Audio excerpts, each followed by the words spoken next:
Welcome back to Long Island Viewpoint, everyone. Sorry, I was looking off at the picture. This is a wonderful segment. I'm Phil Lipoff. The Long Island Sled hockey team includes some of the coolest athletes around, and we mean cool. They are disabled children who take their special challenges to the ice.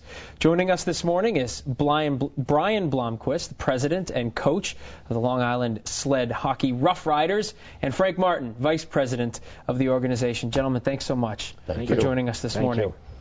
So much to talk about that we just sort of covered it. Now let's cover it for our viewers. Okay.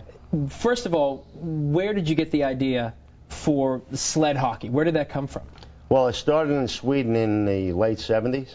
It was basically for paralysis and amputee athletes who had played hockey, and they came up with the concept, which is wonderful, to allow these athletes to play hockey. To be clear, this is hockey, but the kids just use sleds. Custom-made sleds, titanium or aluminum. It's a unique sled. It costs about $1,000 a piece. They're custom-made for each athlete. Yeah, we're showing some pictures of the sleds and folks on them. They're built for every kid. And I guess we picked it up in New York in 1994 and just have run with the ball since then, or the puck since then.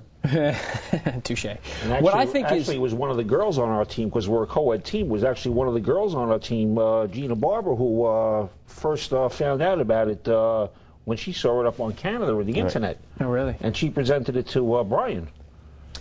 What I think is so amazing about your organization is that there are organizations that deal with physically disabled kids. There are organizations that deal with mentally disabled kids. You guys merge the two, and to your knowledge, you're the only program in the country that does. I believe we are. We have about 35% of our program is mentally handicapped or differently abled, whatever you choose to use. And it just takes us a little longer to coach them. But you know what? They all play in the same venue. They get on the same ice. They play by the same rules. And it's just a wonderful group. It really is. What kind of disabilities are we talking about? Well, we're talking about kids with autism, kids that have cerebral palsy, kids with Down syndrome, any type of lower extremity disability that you might have, whether it be from a car accident, fall in your home, whatever. We take them everybody. All. We take everybody. We don't hold anybody with a disability from not being allowed to participate in the program. Each of you has a child.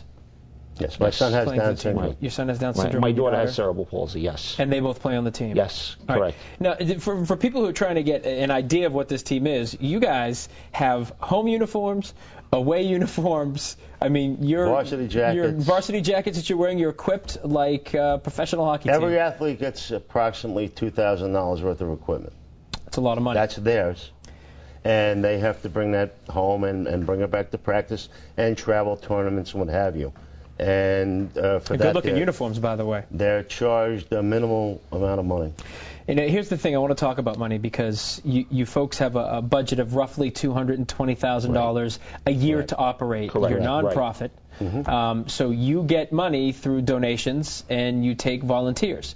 So if you're watching the segment at home, you will see right there. Nice job, guys, in the control room. Their number and the website, if you would like to donate your time, your money, whatever it is. And you folks say if there's someone on your street, another family who has a child. If you have a family member, a distant family member, a neighbor.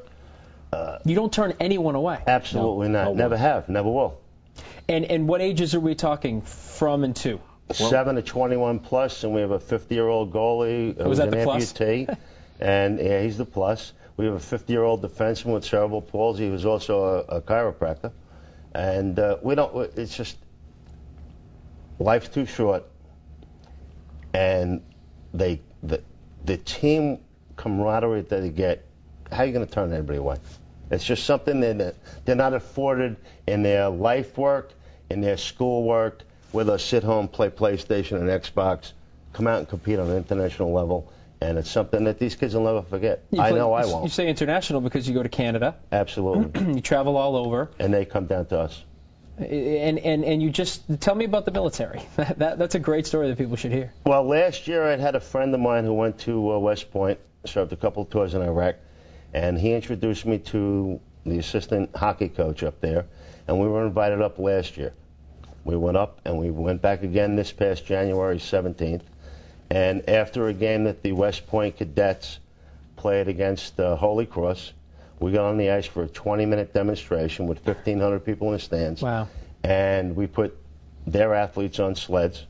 Right. And we beat them 7-1 in 20 minutes. Good for you. And it wasn't a question of the margin of victory. It was a question of what we learned, as far as I'm concerned, being prestigious playing at the United States Military Academy, as well as they learned that this is what these kids can do. Personally, it must have been a kick for you. You're a Vietnam vet, right? Absolutely.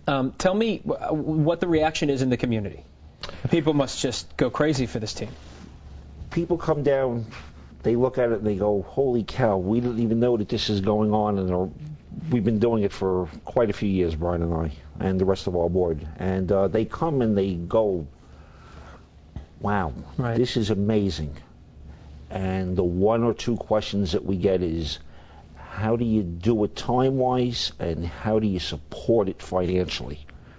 And the issue always comes back to financing it, you know, with dollars. Yeah, and there again is the number to call right. if you want to help out. Right.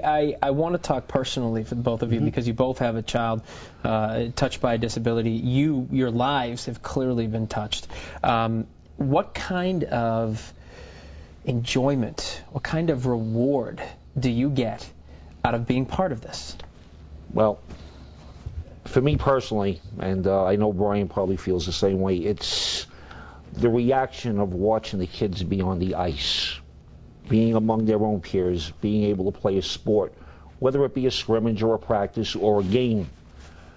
The smiles that we see when we get them off the ice. So your enjoyment comes from watching their enjoyment. Exactly, right. And it's also not just the smiles of watching the athletes get off the ice at the end of a game or a practice. It's the reaction of their moms and their dads and their guardians. Thank you. Go ahead, Brian. It's not a question of we live our non-athletic lives vicariously through our kids. Right. It's the point of when I bring somebody down. If I brought you down to a practice, I would say, Phil, I want you to see these kids when they get off the ice. Now they've just spent an hour and a half playing hockey, full contact. And they come off the ice, and the common denominator is they take off their helmets, and the myriad disabilities they have one common denominator. They have a smile. And if you ever think you're having a bad day, think about these kids.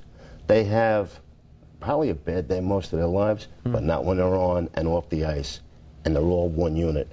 And I think if Frank and I and the rest of the board and the rest of the coaches can teach that and convey that, then I guess we've done our job. But the kids do the job themselves. They're an amazing group. Well, you're all doing a wonderful job. And the self-esteem that it builds for these kids. I also have to add back to a previous question that you asked earlier. We actually have some volunteers that come down that do coach on the ice that do not have children with any disabilities. Yeah. They're there because they want to be there. And we've given the number and the website, and I got to come down and see you guys. It's an amazing program. You guys are doing a wonderful thing. Thank you very much. We'll put you on a sled, Phil. Yeah, I thank ABC and everybody else for the time and the opportunity. All right, guys, thanks so much. Thank you. All right, I'm Phil Lipoff, and we thank you for joining us this morning. Enjoy the rest of your weekend.